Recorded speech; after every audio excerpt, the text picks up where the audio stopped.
We watched Star Trek the original series for the first time, and we're done. After over a year, we're done with the show. I thought it would take much longer. Much longer. I remember being 4 episodes in, I'm like, we're never going to finish this. And we did.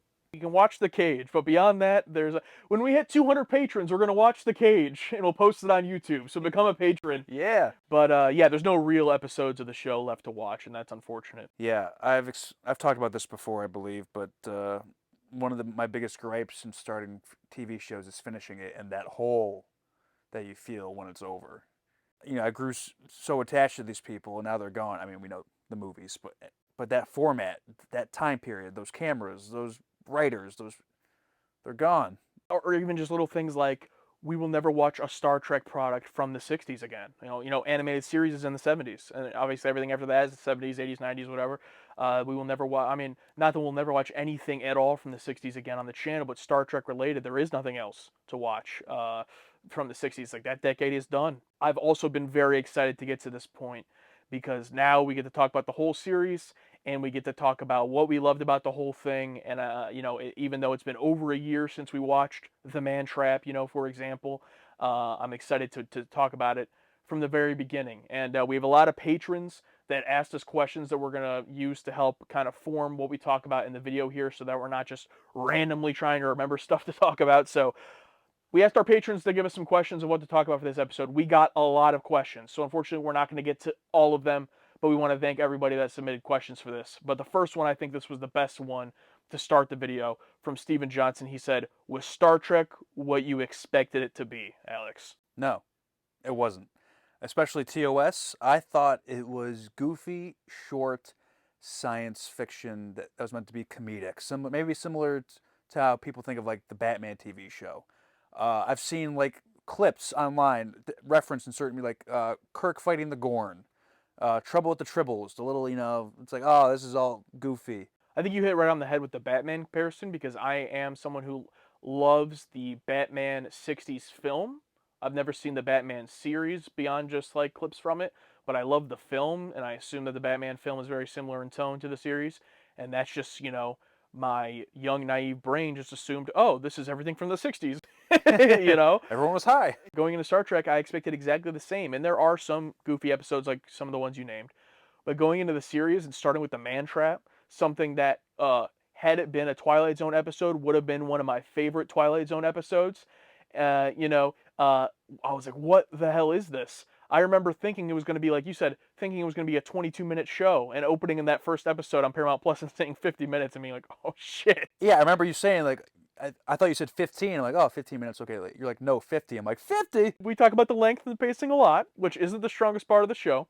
But overall, so many of these episodes could not have been done in 22 minutes. I'm very interested to see what the animated series, which is half an hour, 20 minutes, how they accomplish their stories. But yeah, that could not have been done here. And then, the first season was such like a plunge into cold water, right? Like from the Man Trap to episodes like The Naked Time and Enemy Within, and then moving on later in the series with more emotional episodes in season one. Character episodes like Sitting on the Edge of Forever, This Side of Paradise. We're going to talk about all of our favorites. This first season was such an eye-opener. And that's why I think the first season might be the best one. We'll talk about that throughout this whole video, but wow, even going back now and rewatching some of those first season episodes to prepare for this video, I'm like, in a lot of ways, this is like a different show from season 2 and season 3. It is just like grounded. It is like not what I expect. And yeah, the show was not at all what I expected. Even when we got to season 3 and the goofier stuff, it still wasn't at the level of camp that I expected most of the time. So, yeah, not at all what I expected. Yeah, I was scrolling through the episode titles for this and for like the top 15 and I was like, damn, season 1 had some bangers and like some series and franchise defining episodes where it's like, this is Star Trek. Season 1 definitely had a lot of those, yeah. This is from Mark Crisco. Thank you, Mark. What do you perceive as the quality of this series that commands such long-lasting devotion and personal connection from its fan base? I think it's a lot of times it respects its audience. It respects the audience intelligence. It uses the tools it has for its time. I would love to see the writers of back then make something today. Their mindset then, it's like It knows what it has, but it does its best to make it believable, lived in. All the actors like are totally everyone's bought in. Despite this, if you really think about it, it's a really ridiculous concept, this whole show, where it's fight problems every week. You know, they keep going to all these places, ridiculous God complex, and it's like everyone within the show takes it seriously. And the stories are great. You know, it's not what we thought it was. It was more. Yeah, I think the respecting the audience goes such a long way to explain why this show is so good and holds up so well. And that's why we would get so frustrated in moments where the episodes weren't good and didn't trust the audience. You know, in certain moments, just off the top of my head, Requiem for Methuselah. Fortunately, the robot did not detect my presence and deactivate my phaser. It's like, oh, thank you. Yeah, you know, it doesn't do that most of the time. And it's so great in respecting the audience and having just little moments, you know, second season of the show, even late first season. Oh, you know Spock is a character now. You know Kirk. So when they do this thing, you know why. We don't have to explain it to you. And even from the very first episode, you know, not first episode made, but the first one we watched in The Man Trap, where these actors aren't settled into your characters. It still respects you. You're along for the ride. Figure it out. Yeah, figure it out. And that was one of the things you really praised about that first episode when we watched it. Yeah, because I totally expected this whole, you know, I don't know, maybe I haven't watched 2009 Star Trek in years, but it's like I don't know, wasn't it like Kirk, you know, growing up or whatever at first, and then going into Star? Like, Yeah, I don't remember the movie, but I do remember him as a kid, like with Sabotage playing or something. I don't know. I don't remember. it's like, nope, this is the adventure. You're along for the ride. Figure it out. This Yeah. is this is our show. You're gonna like it or you're not. Good luck. Yeah, I agree. And you know, you could say, well, that wasn't the first one they made, so they didn't intend it that way. But even the first one they ended up making with, you know, Where No Man Has Gone Before, which ends up being the third episode, it doesn't hold your hand or anything. It still just throws you in, you know, to this random story. And yeah, I think that's a really great answer for that. And here's a good one from Tyrannus fan. Since you watched the special editions with the CGI effects and the original version for season 3, which do you prefer? Some think the CGI effects feel out of place compared to the art direction of the show. Others like the new effects better. Which do you guys fall? If this happens to be your first video of ours that you're watching, yeah, we watched the first 2 seasons for the first time, basically right off of Paramount Plus. So we watched them with the new updated effects. And then for the third season, we decided, hey, let's try out the original effects because we bought the box set of the show, so we had access to them and we watched it that way. I'm interested. What do you think? Original effects. I rewatched some season 1, season 2 episodes, and just seeing like the high quality planets, I was like, oh, it kind of took me out of it for a second because I'm so used to what we watched in season 3, where it's like the planets are a little more fitted into the quality and like camera, like it looks like it fits in. But I saw like a super high quality planet. I'm like, whoa, you know. And then you cut back to the Enterprise and the quality of those '60s cameras. It's like, ugh. It was a weird juxtaposition. I definitely prefer original effects. Like, I want to see it as you saw it, as when it was originally intended to look like. I mean, not like, you know, I don't know, just a little TV this big or a big box TV back in the '60s, but like, Well, some people want us to watch it that way. can we get one of those? Yeah, those available. But as close as we can, conveniently. But like, I don't know, new effects. Well, you know what, Alex?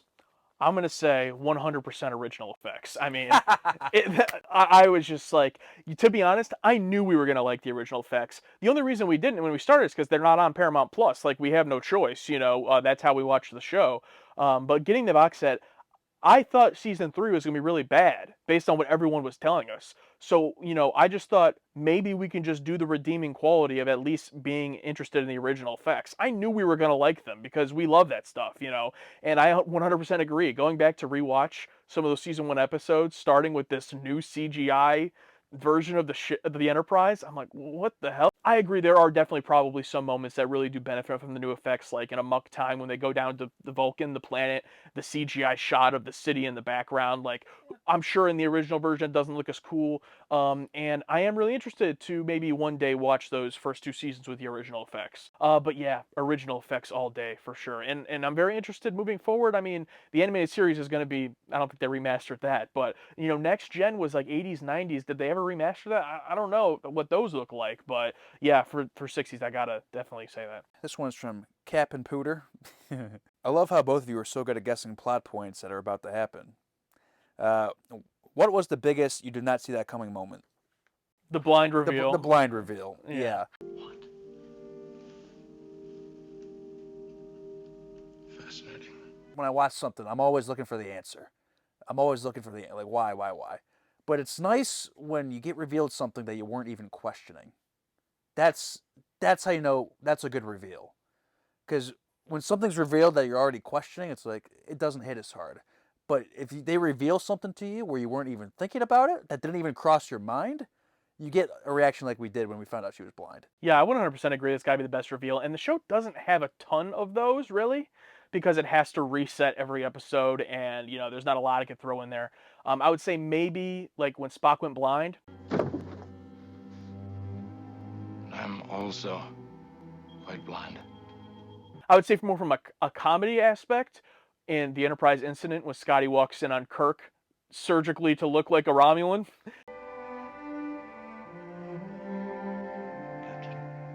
One earlier in the show, when suddenly in The Naked Time, Sulu runs out with no shirt on and a sword. I think that's the episode where, like, okay, that's the episode that you bought in on. that I bought in on. Yeah. Charlie X, Where No Man Has Gone Before, Mantrap's like, okay. I think it was like good, and it was like, but that was the one where it's like, okay. I would agree, and then also the episode after that, Enemy Within It, I really bought in. But, yes, even more. It's like, yeah. I'm like, oh, this is good. Oh my God, yeah. Cat with Attitude says, what is our choice of the creepiest moment of the show? First thing that comes to mind is fresh off the head is the reveal of the face from the man trap.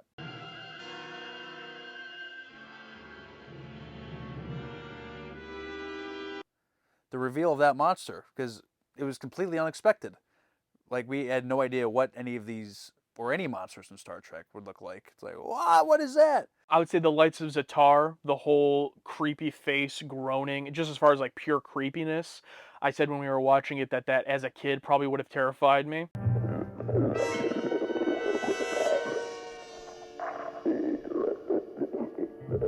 This one is from Elizabeth Newlands. Which aspects of the Star Trek universe that you've seen so far would you most like to see being explored further in the series? I would love to see more of the political drama, whether it's in an individual planet in those species that are on that planet, like we saw in the Cloudminders with the Classis issues, or even just between the intergalactic races of like the Romulans and Klingons and Starfleet. Either way is fine with me. But I was really a big fan of episodes that could really focus on that. Journey to Babel is another one that comes to mind, where you have all the races and species coming together on the Enterprise, and they start having a political argument with Sarek, Spock's father, about which way he's going to vote. I would love to see things like that explored more in Next Generation. It doesn't always have to be the Enterprise is going to explode, right? It doesn't always have to be we're all going to die on this planet. Let's just hey, we have to take this woman down to her planet to go get married and the political fallout of that. I love the more kind of subtle stuff like that.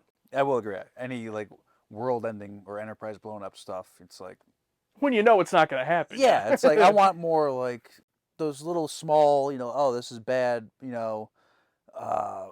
ethical, social problems. I'd like to see more of Starfleet. I'd like to see how more of it operates. The established governments, the Romulan Empire, Klingon Empire. It'd be neat if we visited some other things that we visited before in TOS, see how they're doing now or how things have progressed, and also us going to a new planet. Same thing with the whole classes, the different political issues that are reflected in the world today, that told in the medium of Star Trek, just not obvious, but bring up really good points that make me go, oh, that make me think. They make me think about like, oh wow, that's in court episodes. Core episodes. Yes, I would love a whole lawyer dedicated episode where it's it's like just arguing, and like where you can see both sides of the point, and not just like I want this guy to win and that's it. It's like, oh, that other guy. I would also love to maybe see just a little bit more inner workings of Starfleet itself. I think the only episode that I can think of would be Court Martial, where they went to that one, I don't know if it was like a base or what it was, where Kirk was during the Court Martial, where there was all the different like captains and stuff in that bar area. Yeah. That's like the only time I can remember seeing like inner Starfleet mingling like that. I'd like to see more of that. Is why does Starfleet suck so much? Why, you know what I mean? Is it just the red tape and the diplomacy? Like, what's going on in there? I would love to see more of, and I'm pretty sure most of the shows are just like, here's one ship of Starfleet, follow this ship and its crew. Like, I get that, but I would like to see some of the future shows tackle more of the actual inner workings of it. That I think that could be interesting. Yeah, I mean, I get the point. To make our crew look better, makes we have to have something look worse. Make Kirk look as perfect and blah, blah as he is. The other people got to suck. This one is from Jeffrey Lindenblatt. He says, if the show had one more season, which episode do you believe should have had a sequel? So I like this question because this isn't a sequel in a future show. If this show at the time had one more season, a fourth season, what would you like to see have an episode, a sequel? I'd like to know about a little planet where a certain man was left with his robot wives.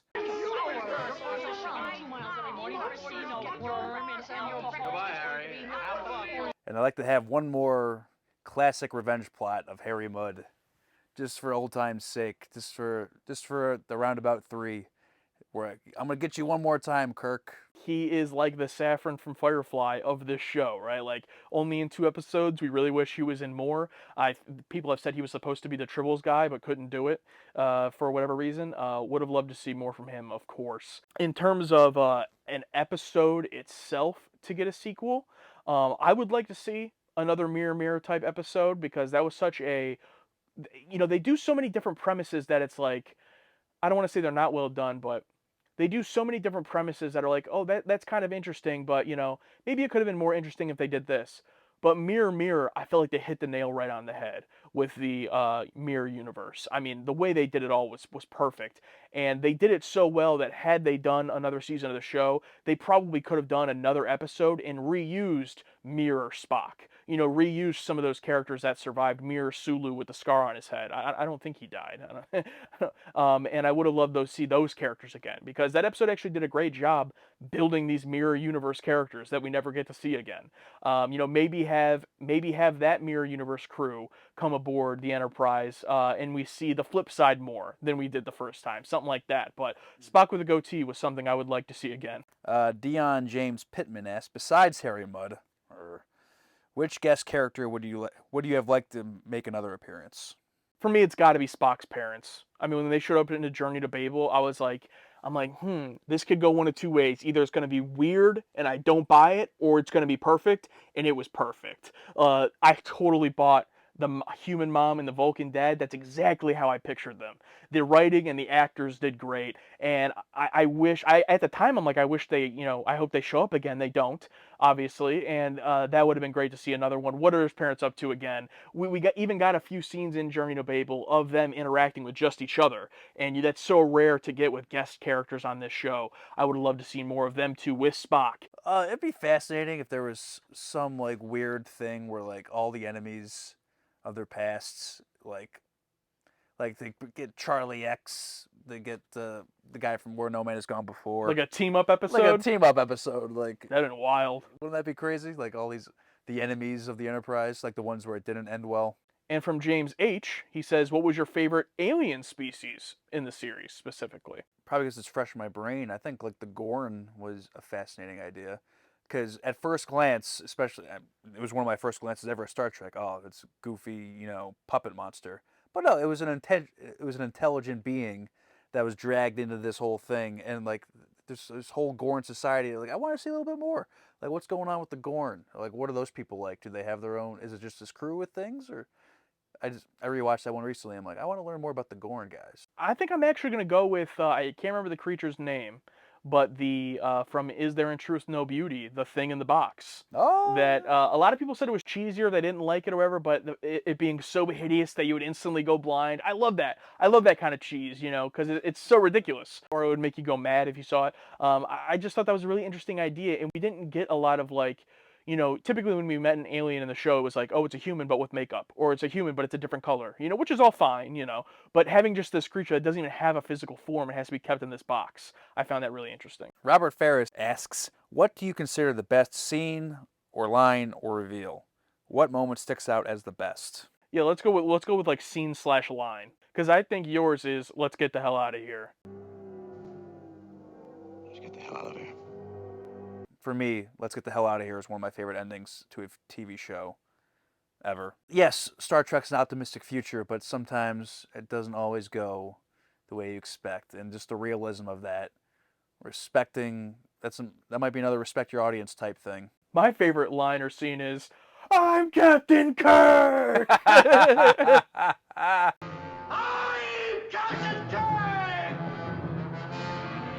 From The Enemy Within, I mean, that is when I was like, I love this show. This show is amazing. This is one of William Shatner's best scenes, I think. I love that. Yeah. This one is from Diane Randall. Diane asked, "You said while watching Mantrap that Star Trek was not at all what you expected. Could you elaborate on what you thought Star Trek was like before seeing it?" I think we jumped into that a little bit.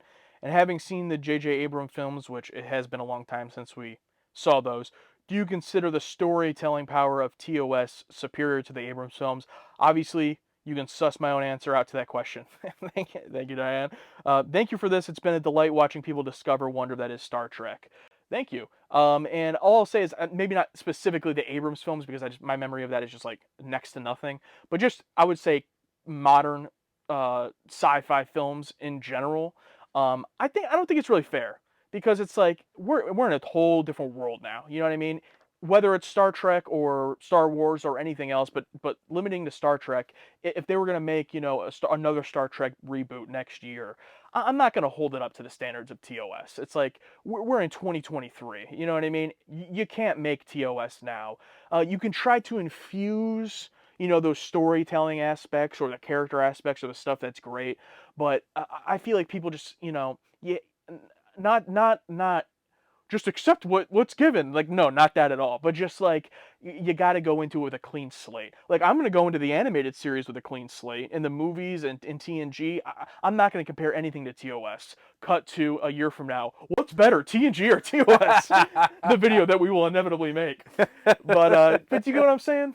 Yeah, I haven't seen the J.J. Abrams film since I saw it at the drive-in. I might have fallen asleep during it. I really don't remember. Yeah, and can I just say, mentioning that we even watched those back in the day is like one of my biggest regrets because we've gotten so many comments of like, how did they not know this? It's addressed in the Abrams movie. It's like, bro, I don't remember the Abrams movie. I have no recollection of I that think movie. Kirk was in it. Chris Hemsworth was in the first 5 minutes. That's literally all I remember. Zachary Quinto really does look like Leonard Nimoy. That's all I remember. All right, last one is from Colin Freeman.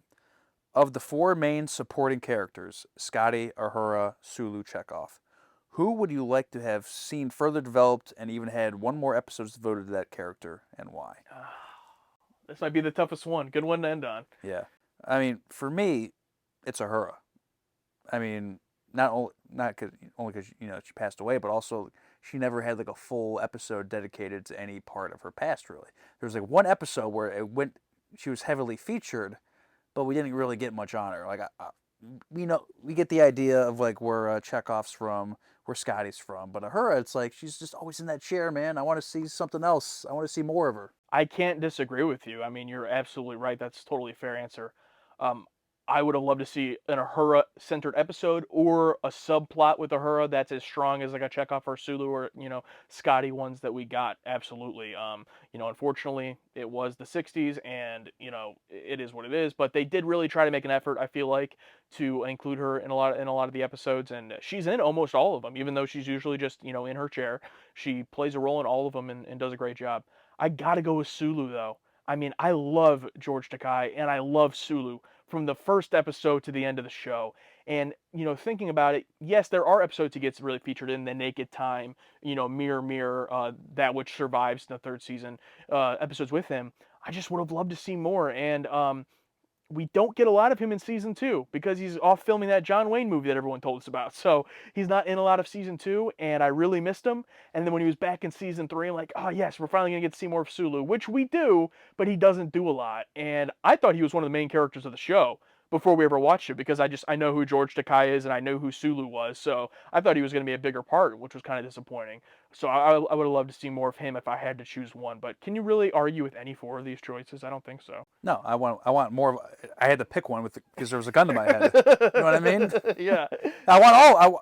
How Star Trek Picard. I want Star Trek Uhura, Star Trek Sulu. I want all those shows. Not made by people today. Made by already made. already made. Yeah, years ago. Yeah, I mean, like Scotty, of course, I love Scotty, but he is basically the fourth member of the big three in the show. I mean, he is heavily featured in a lot of episodes, even Wolf from the Fold and stuff getting his own episodes, and Chekhov has a lot of big stories. So I love those characters, but for me, it would have to be Sulu, and I also can't argue with Uhura. That's, you know. Sulu was my second choice.